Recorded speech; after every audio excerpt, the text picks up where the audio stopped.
नमस्कार। विश्व शांति दर्शन में मैं श्रीराम शिंदे आप सबका स्वागत करता हूं। विश्वधर्मी प्रोफेसर डॉक्टर विश्वनाथ कराड़ जी की संकल्पना से उभरे इस अनोखे यूट्यूब चैनल में आइए सुनते हैं कुछ अच्छी और सकारात्मक खबरें। लेकिन सबसे पहले आज की सुर्खियां। जन्म लेते ही अनोखा विक्रम, मछली पकड़ने का सौर जहाज, शेलमेट अपशिष्ट से बने हेलमेट, दुनिया की सबसे कठिन रेलवे लाइन, चेन्नई सबसे बेहतर शहर, पुणे में जन्मी सबसे छोटी वजन में सबसे हल्की बच्ची, डॉक्टरों के प्रयासों ने उसे बचा लिया। पुणे के एक अस्पताल में सिर्फ 24 सप्ताह यानी 6 महीने में ही एक बच्ची ने जन्म ले लिया, जिसका वजन सिर्फ 400 ग्राम था। डॉक्टर के अनुसार यह वजन किसी दूध की थैली से भी कम था। इस बच्ची का जन्म पिछले साल मई में हुआ था। बच्ची को बड़ी मशक्कत से बचाया गया क्योंकि उसे अस्पताल में मां के गर्भ जैसे वातावरण में रखा गया था। डॉक्टरों ने इस नन्ही सी जान के विकास के लिए पूरी देखभाल की और अब जाकर ये बच्ची 4.5 किलो की हो गई है। वह पूरी तरह से सुदृढ़ है। इस बच्ची को सबसे हल्की और छोटी बच्ची के रूप में वर्णित किया गया है। उसे 94 दिनों की गहन देखभाल के बाद अस्पताल से छुट्टी दे दी गई। डॉक्टरों के अनुसार ऐसे बच्चे अक्सर जी नहीं पाते हैं, लेकिन शिवन्या ने उन्हें गलत साबित करते हुए इस तरह के विक्रमों में अपना नाम दर्ज कर लिया। श्राव दुनिया का पहला मछली पकड़ने का सौर जहाज है, जिसे वैश्विक पुरस्कार भी हासिल हुआ है। कोच्चि स्थित इलेक्ट्रिक बोट्स और नेवाल्ट सोलर द्वारा विकसित श्राव एक सौर अपतटीय मछली पकड़ने का जहाज है। इसे गुस्ताव ट्रोव अवार्ड मिला है और यह दुनिया में पहली बार समुद्र में जाने वाला मछली पकड़ने वाला सौर जहाज है। इस प्रतिष्ठित पुरस्कार को फ्रांसीसी आविष्कारक, भौतिक विज्ञानी, इलेक्ट्रिकल इंजीनियर और पॉलीमैथ गुस्ताव ट्रोव की स्मृति में पुरस्कृत किया गया है। देश से 4 जहाज इस पुरस्कार के लिए नामित किए गए थे, जिनमें से 3 नोवाल्ट के थे। श्राव ने दुनिया में बेस्ट इलेक्ट्रिक वर्कबोट का खिताब भी हासिल किया है। समुद्री अपशिष्ट से बना हेलमेट, पुनर्नवीकरण के साथ साथ उपयुक्तता भी।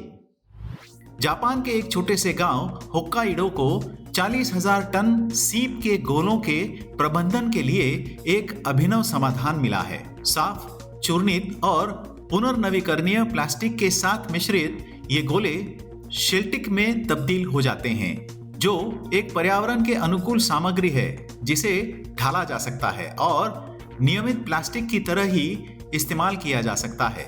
जमीन पर छोड़े गए इन गोलों से मिट्टी के दूषित होने का खतरा है और स्थानीय लोगों के लिए यह एक बड़ी चिंता का विषय है। इस नवीन सामग्री का उपयोग करने वाला पहला उत्पाद है शेलमेट, जिसे TBWA और ओसाका स्थित कोशी केमिकल इंडस्ट्री कंपनी द्वारा डिजाइन किया गया है। यह साइकिलिंग हेलमेट, जो परंपरागत हेलमेट की तुलना में लगभग 30% अधिक ताकत जोड़ता है। शेलमेट 5 रंगों में आता है। पर्यावरण पर से बोझ कम करते हुए यह कल्पना एक टिकाऊ उत्पाद प्रदान करती है। भारत भर के पुरातन मंदिरों का पुनरुज्जीवन करने वाली संस्था परिधि के अध्यक्ष श्री निर्मल कुमार रतनलाल वैद लोनी स्थित विश्व के विशाल गुंबद को देखने आए थे। इस वास्तु को देखकर उन्होंने क्या विचार प्रकट किए, आइए सुनते हैं। यहां आकर तो मैं सचमुच बोलूं कि मैं निशब्द हूं। कल्पना से परे, जो मतलब इतनी आयु में भी हम सोच नहीं पाए, वो हमें अपने सामने हम साक्षात देख रहे हैं। साइंस और स्पिरिचुअलिटी, विज्ञान और अध्यात्म का अद्भुत केंद्र है ये हमारे भारत के प्रत्येक बच्चे को, प्रत्येक नागरिक को इसकी जानकारी होनी चाहिए। भारत एक ऐसा देश है जो सबसे प्राचीन सभ्यता, हमारी सनातन धर्म की जो सभ्यता है, कला के हमारे विभिन्न स्वरूप हैं, जो हजारों वर्षों से हमारे ऋषि मुनियों द्वारा आरंभ किए गए, आज तक हमारे पास जीवित हैं और हम सब उनका अनुसरण करते हैं।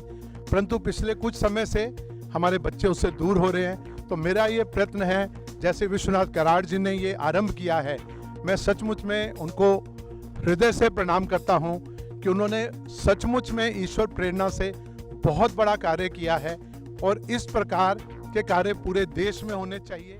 नेपाल से चीन तक हिमालय के माध्यम से जाएगी दुनिया की सबसे कठिन रेलवे लाइन। लेते हैं ज्यादा जानकारी। चीन ने घोषणा की है कि 1 वर्ष के भीतर वह अपनी महत्वाकांक्षी तिब्बत नेपाल रेलवे परियोजना के लिए व्यवहार्यता अध्ययन शुरू करेगा। प्रस्तावित 170 kilometre railway belt and road initiative का हिस्सा होगी और दक्षिण तिब्बत में केरुंग को नेपाल की राजधानी काठमांडू से जोड़ेगी। अंततः यह योजना भारत में रेलवे का विस्तार करने की है। केरुंग से काठमांडू तक रेलवे के निर्माण में लगभग 38 अरब युआन खर्च होंगे। हालांकि कुल लंबाई का केवल 1/3 नेपाल की तरफ पड़ता है। कठिन भूविज्ञान और जलवायु के कारण इस खंड में कुल लागत का लगभग आधा खर्च होगा। महिलाओं के लिए भारत का सबसे बेहतर शहर है चेन्नई। पुणे इस श्रेणी में दूसरे स्थान पर आता है।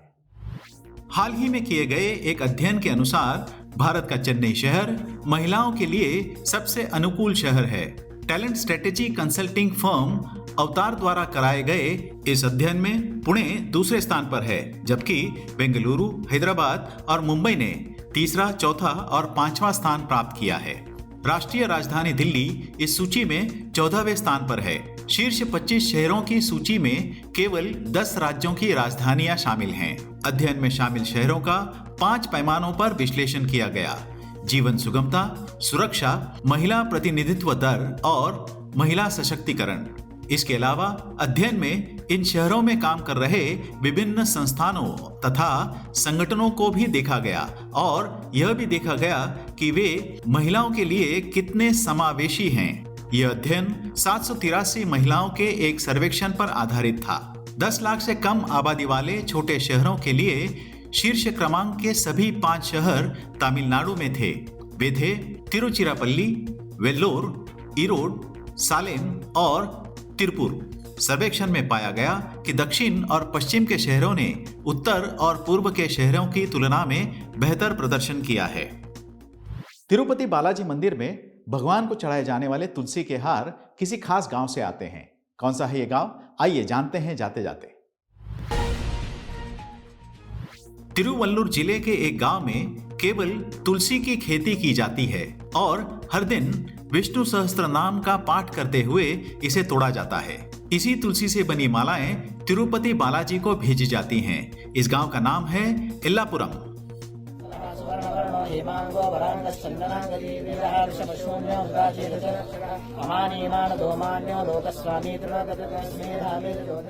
इसी के साथ आज के संस्करण में यहीं पर रुकते हैं। देखते रहिए विश्व शांति दर्शन। धन्यवाद।